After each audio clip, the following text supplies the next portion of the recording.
Hello and welcome to Beer Thursday. We're your hosts, Jay and Shayne. Hello. I spoke for you, but I figured you wouldn't mind.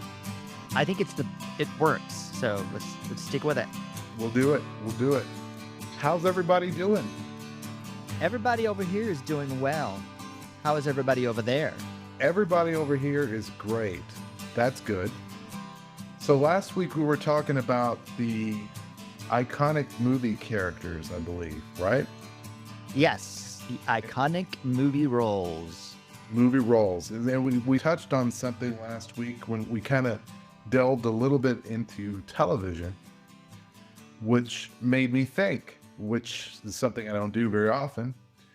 It made me think, I watched so many shows as a kid and growing up, and I use a kid as I'm talking from early memories of television until all the way, into my early 20s.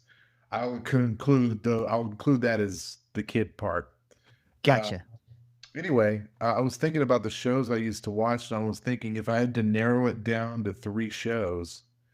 It's funny, I just said I should if I narrowed it down to 3 shows, and I held up 4 fingers in front of myself.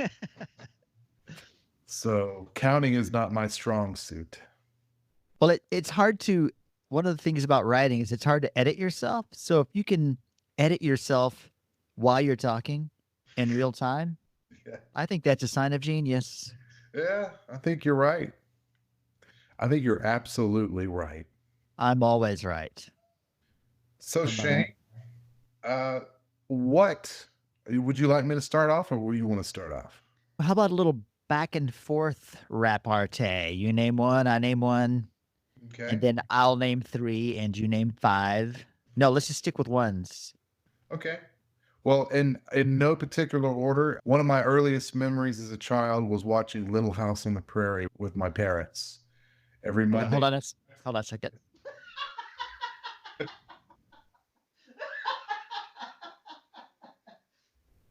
Okay, sorry, I had to sneeze. Yeah, that sounded like that's the funniest sounding sneeze, man. Well, there's something going around. Anyway, my earliest memory growing up was watching The Incredible Hulk with my family, the Bionic Woman and the Bionic Man. Yes. And now that you've shamed me, I don't even want to discuss it anymore. I'm disgusted. I'm just disgusted. Well, what happened was right when you said that, my dog walked in, Uh-huh. and she reminded me of this. I'd read something about a duck yesterday, and she reminded me of that. I know what you're saying. You got a joke that you didn't quite get, or you were reminded of a joke that you'd heard previously. Yeah. When she looked at me, it all came together. Yeah, I understand. So your first show that you remember enjoying from a kid is the Hulk, the Bionic Woman, and the Bionic Man. No. I just said that because you shamed me. The first show was I used to watch. We used to watch the Little House on the Prairie, and then we watched the Waltons. But Little House on the Prairie was sort of my favorite, and we watched that. I watched that with my parents every Monday night, and so I have fond memories of that.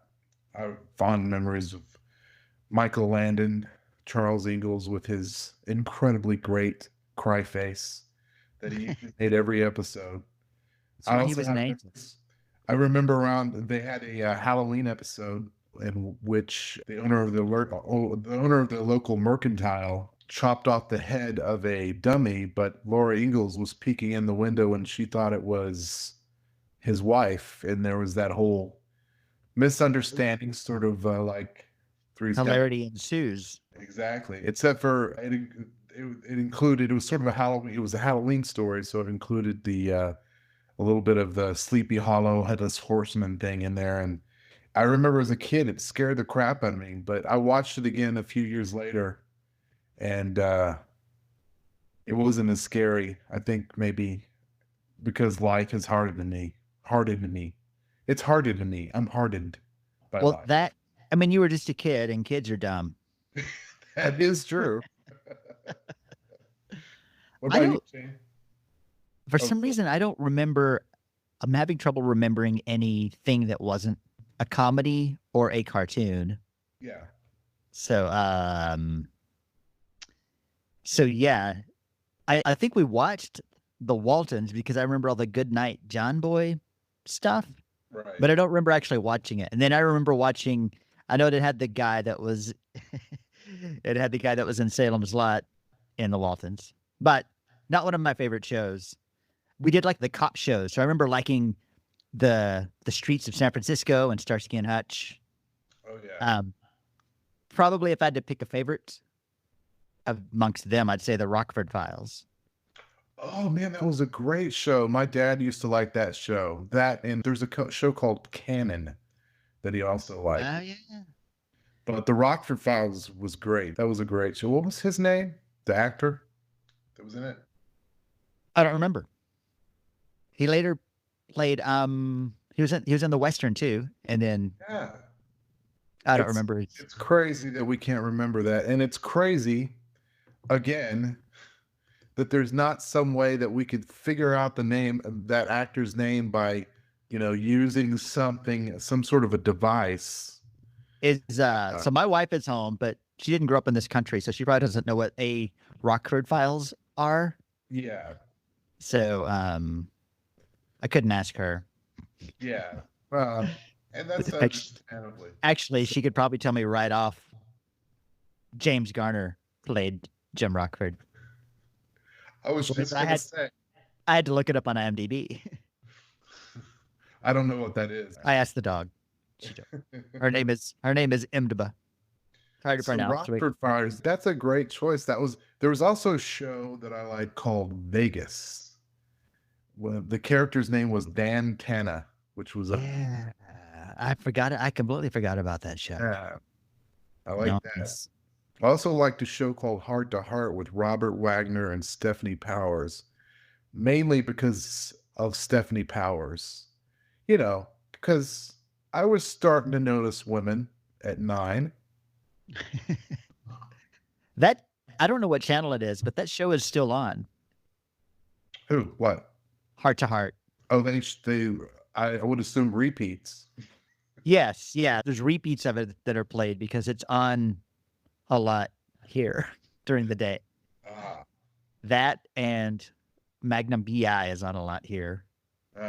which Since they, we're working from home and the TV kind of runs in the background. I understand that. I get it. So favorites though, or any of those? What we said 3. Oh yeah, we did. Right. Is it even possible to narrow down to 3 favorites? Oh yeah, it's absolutely possible for someone other than me. It's the problem is I watch too many, and then you get into the sitcoms, you get into the Taxis. Yeah. Yeah, Cheers. You get into the MASH. There's a show that was absolute greatness, and I didn't get into it until the tail end. And I go back and watch it now as an adult, and it's just such a good show, and it holds up in my opinion. Alan Alda was so Groucho-esque. Absolutely, he channeled Groucho Marx. But yeah, that was a great. And then there's, as we were speaking last week, we're talking about Happy Days. I love that show, which leads to the spinoff. One of the spinoffs was Laverne and Shirley. Love that one. Lenny and Squiggy. My heroes. Absolutely. Carmine. Yeah, but I loved Happy Days. Do you have any sitcoms? Well, another spinoff of Happy Days, Mork and Mindy. Oh yeah. Which, when you think about it, everyone talks about jumping the shark because when Fonzie jumped the shark, they had run out of ideas.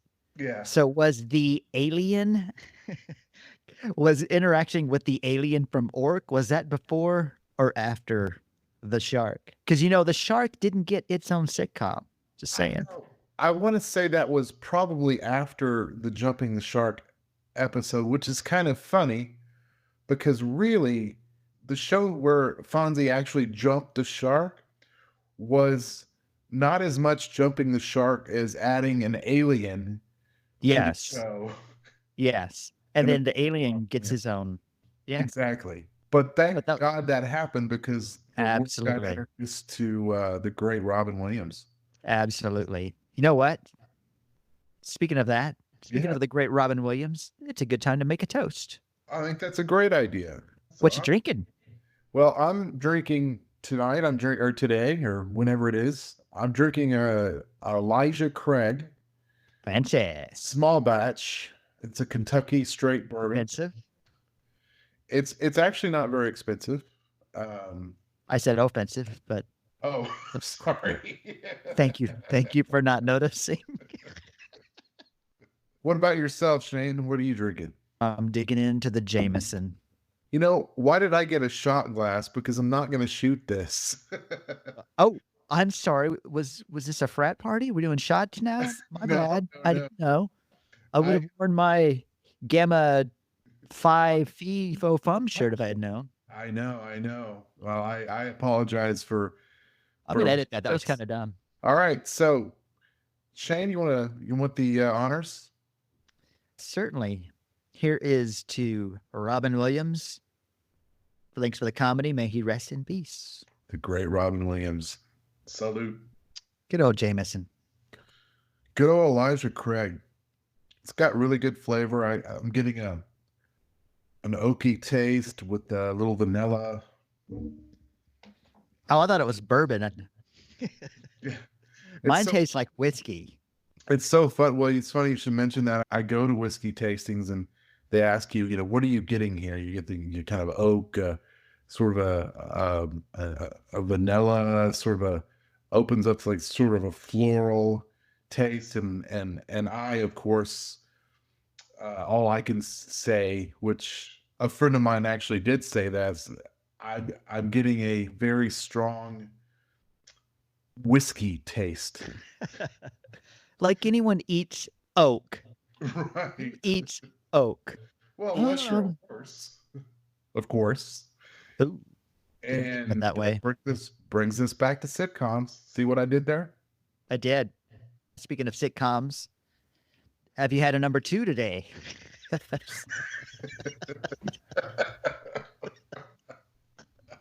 I don't see where that's any of your business, Shane. I meant to say, what's your number 2? Maybe, Oh, yeah, my number 2. perhaps. Well, I would have to say Happy Days would be my number 2. Sitcom.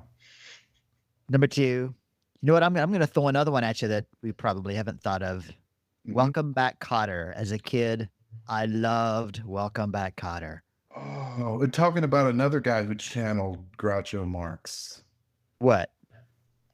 No, well, not John Travolta, but Mr. Katia. Where? Well, a Barbarino. There's people that won't get that reference. Those people are us. Most people are. Yeah, that's true. We're of that certain age. Where everybody is younger and dumber and other things than Yeah. are we, us. I always thought I'd make a great grumpy old man. And I was right. You know what? You had a period there of your J life where you were grumpier. I think you were less grumpy now than you have been in the past. Really? And even more recently, after you read a certain book, which we will save for another round to talk about, there was a certain book that sort of, I'm not going to say it changed you. It's not because you're not like a different person, but definitely in much better moods than for reading the book. I won't mention the book, but is subtle in the title. Wow, that's kind of obvious. See what I did there? I saw. So, number 3. Number 3. Okay, so Go with number number 3, actually, what was your number 2? Did you mention your number 2? Welcome Back, Kotter. Oh, that's right. That's right. My apologies, sir. So then My we pleasure.